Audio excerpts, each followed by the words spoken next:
Stepping back, what does this period of tension and disruption ultimately mean, do you think, for the future of the Gulf as a region? Not just within the maritime energy hub, but for people living there, for the road that they were on. Do you see it continuing down that line, or do you see it changing completely? I think you go into every situation after something like this with a certain degree of caution, right? But I don't see the Middle East slowing down even after this from the trajectory that they were going. It's the Middle East always bounces back in any conflict. Uh, when COVID, we refer to COVID a lot today, but when COVID first happened, everyone said, okay, the UAE is finished.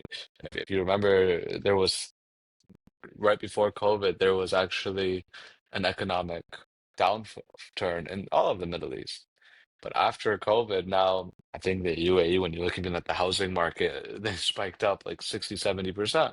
So I don't see any slowing down happening in the development of the region.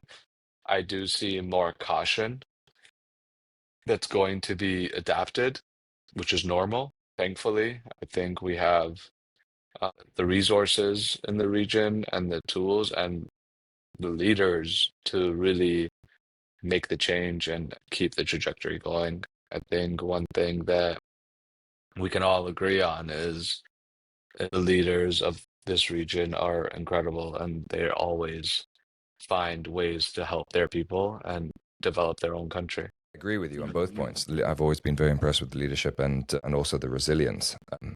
You reminded me that when we were speaking during the World Cup, how Qatar or what Qatar had to go through in order to deliver what it delivered. And we both, I think we were together at the World Cup, but an incredible spectacle with what felt at the time like everyone was against them. I imagine that same resilience will outlast the current conflict and many more into the future.